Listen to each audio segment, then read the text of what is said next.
Good morning, everybody, and welcome to our special webinar on the Self-Employed Income Support Scheme as we react to the government's latest announcement and ask what it means for freelancers. I'm delighted to be joined, as always, by our financial expert, Emma James, who will be helping us to make sense of the latest news. We do have one or two freelance members popping in and out of the session this morning.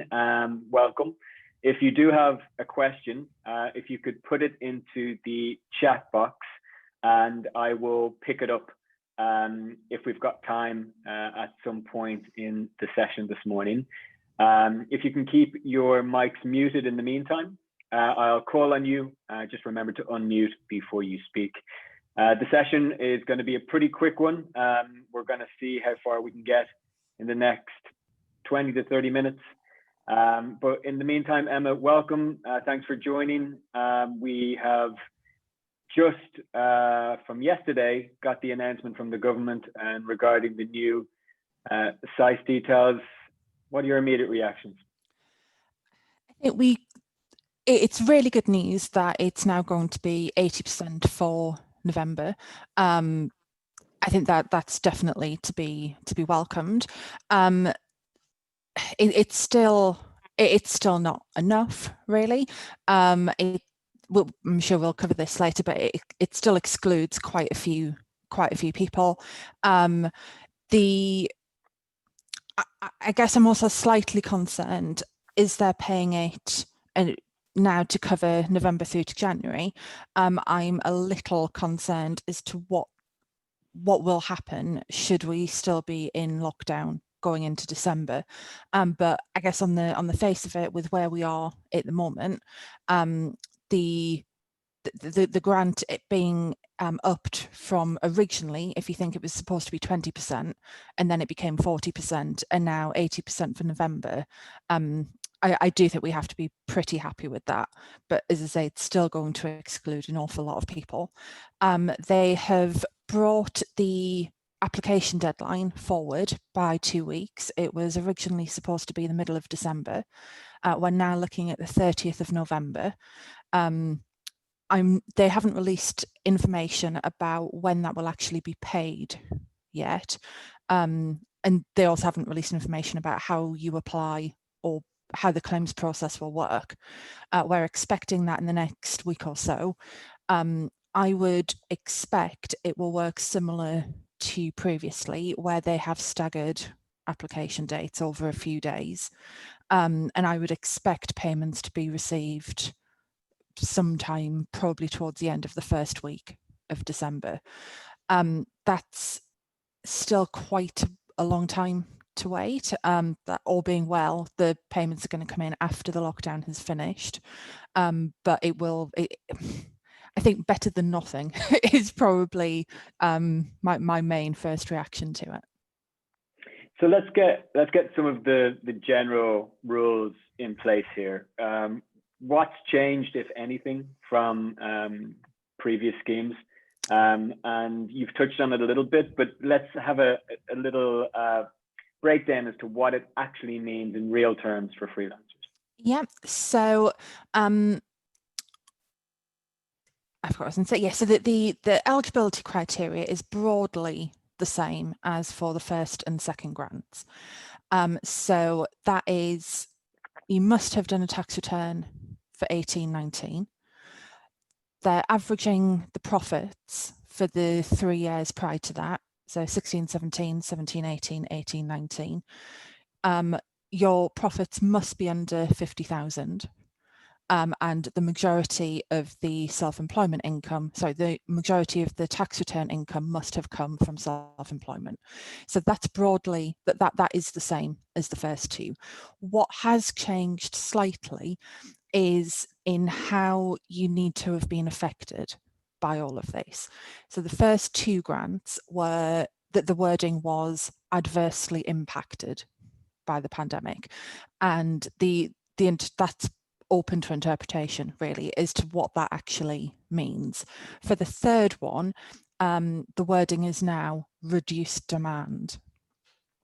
So my interpretation of that is if you are still able to work and you're working from home, if you haven't experienced reduced demand, then you wouldn't be able to tick that declaration on the application. But yes, that's really the main criteria that's changed. We've gone from adversely impacted to reduced demand. But again, as with the previous two grants, there's no further information as to how you evidence this. And in fact, if you do need to evidence, it's expected that the application will be fairly similar to the first two, where HMRC will tell you how much the grant will be, and you just have a number of statements to take to say that you agree to. Is that it's not expected that they will ask for any evidence at the moment, but it's quite difficult because how would you evidence reduced demand? But yeah, just to bear in mind that that is the main criteria change. Everything else is the same.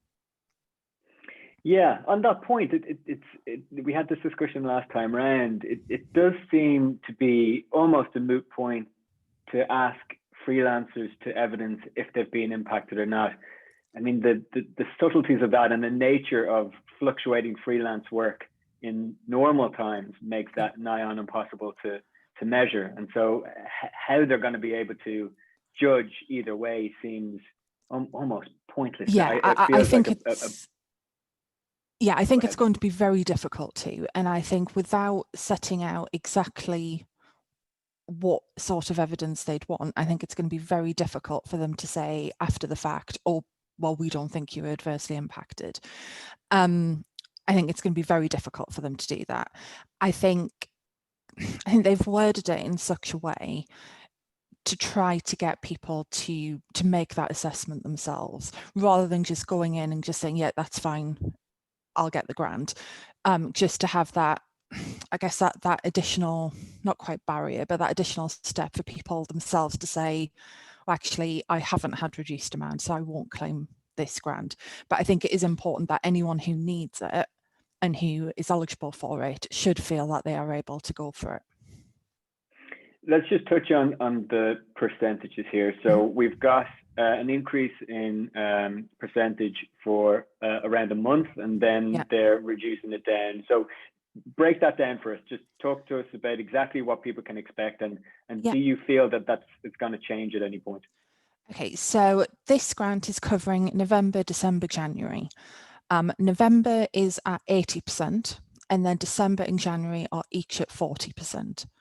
The government have averaged that out to be 55% of trading profits, and they are capping that at 5,160, which, if you split it over the 3 months, works out at 1,720 a month.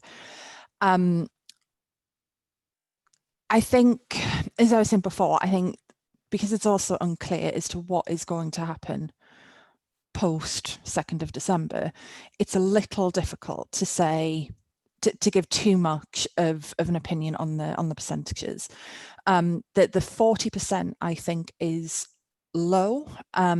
They upped it from 20% to 40% when they increased the originally announced support for the job support scheme, which is replacing furlough.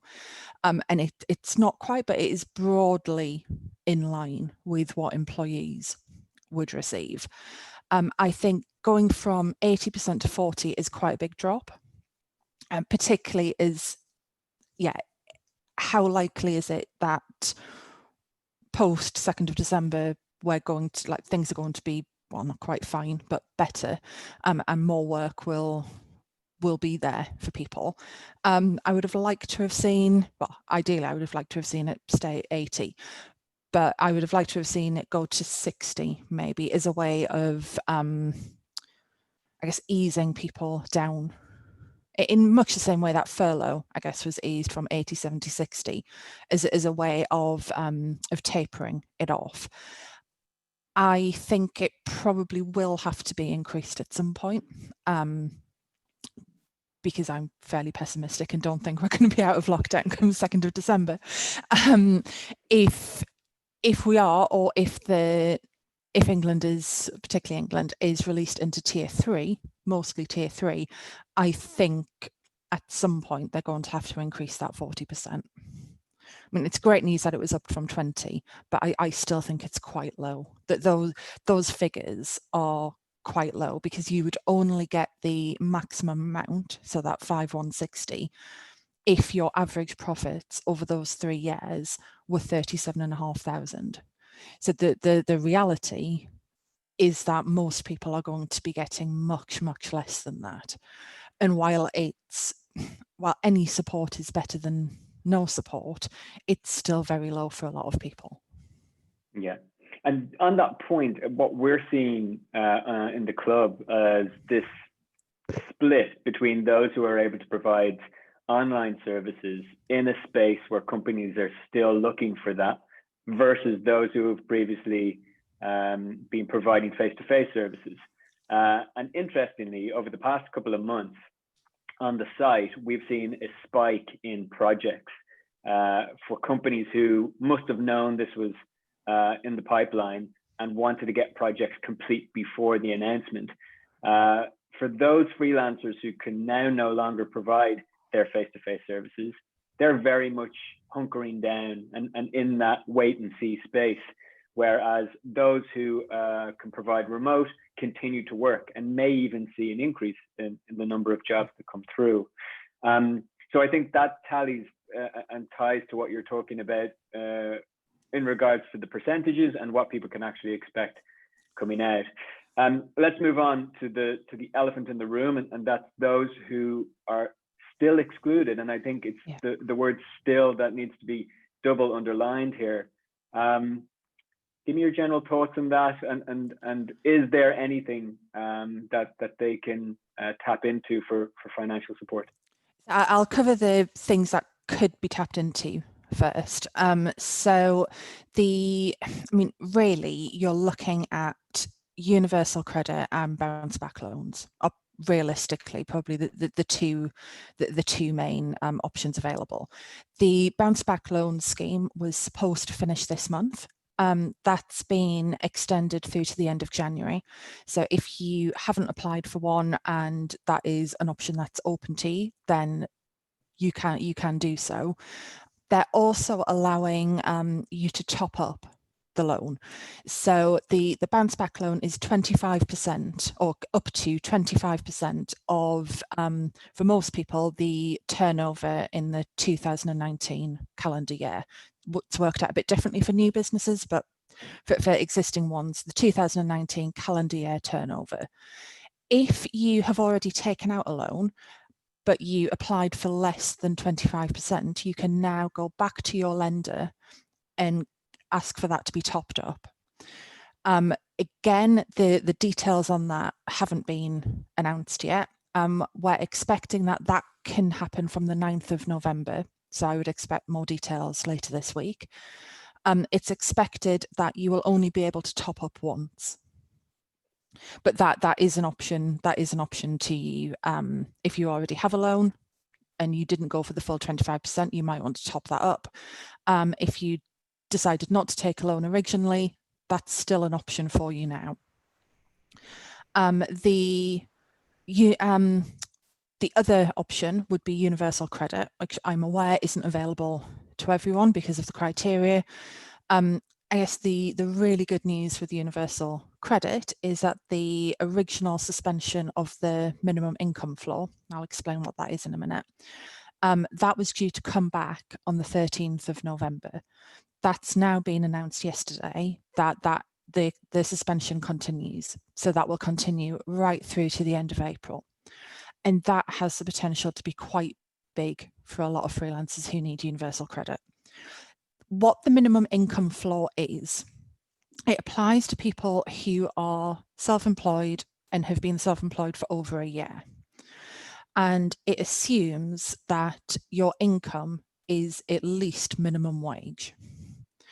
And obviously in reality, we know that freelance income can fluctuate, and particularly at the moment, it may well be that you're not actually earning the equivalent of minimum wage. Because they look at it, that they assume that you can work a full week, and they assume that you would be getting minimum wage for all of that. So that minimum income floor is minimum wage for that week. And if your actual earnings are lower than that, they still assume you've earned the minimum wage. So they will assess you based on that amount rather than your actual takings. So which means that people would be getting less support. They'd be getting a lower amount of universal credit. So by continuing with the suspension, that will help a huge number of people, and that could be quite impactful for a lot. I haven't seen anything nationally, but I am aware that a number of local councils are awarding grants to certain people. They are very competitive. So they go very quickly, and each council will have slightly different criteria. But it is certainly worth checking with your local council website to see if they do have any grants that are available. But I think realistically, the bounce back loan and universal credit are probably going to be the main areas for those who, as you say, are still excluded. And in terms of general advice on those additional grants, where should people go to see what's available with their local councils? It's difficult to answer that because each council is advertising things differently.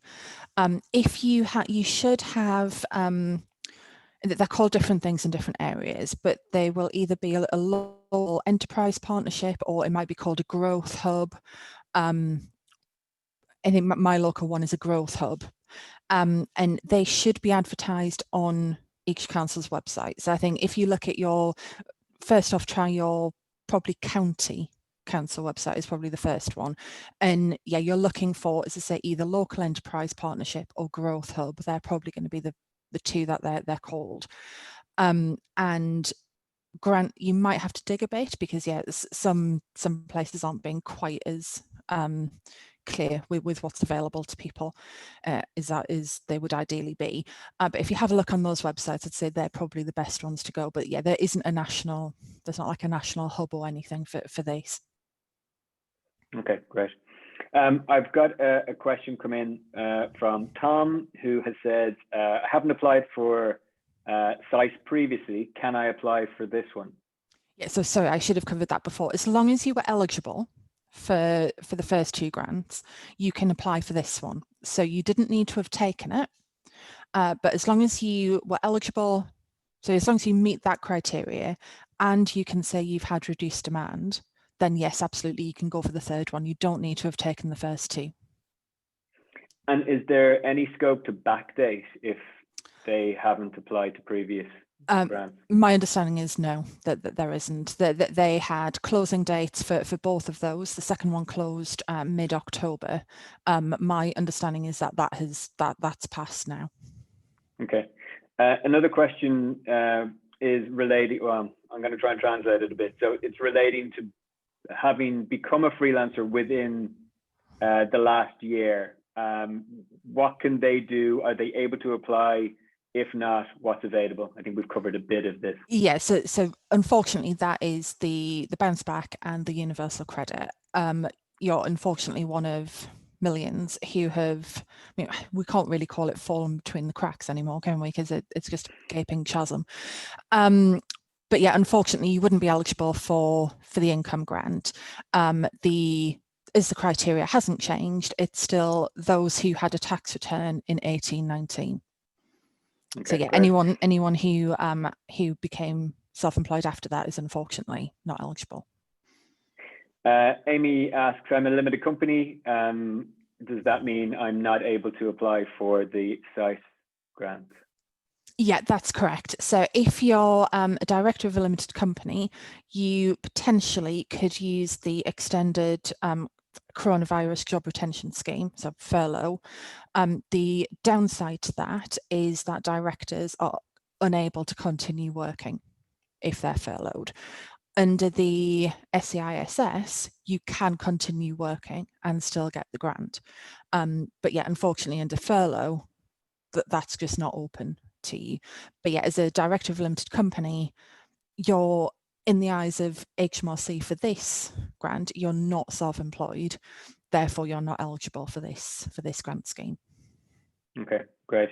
Okay, let's wrap it up. Emma, give me your final thoughts, your opinion on this latest announcement, and what you feel the next few weeks and months are going to look like for freelancers. Yeah, so I as I said before, I think it's good news that it's been increased to 80% for November. I think there's no longer an excuse for those who've been excluded, really. It was somewhat understandable back in March, April, that they were trying to put a scheme in place quickly. Everyone understood that. But we are now many, many months on, and there are a lot of people who have had no income over that time. And I think there is no longer an excuse for those people to continue being unsupported, particularly as universal credit is not actually available to everyone. I think the next few weeks are going to be quite difficult. As I say, we've got essentially almost a month really until that payment will come through.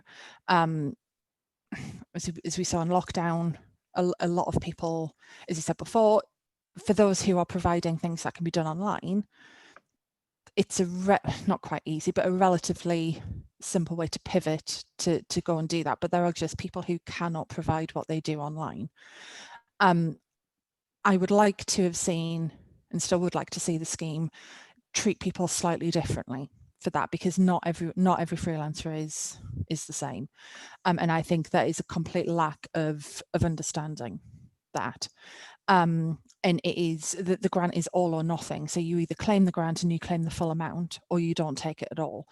And that means that some people will be getting more than they perhaps need. So if they've had reduced demand but they're still working, they may not want to take that full grant, but it's all or nothing.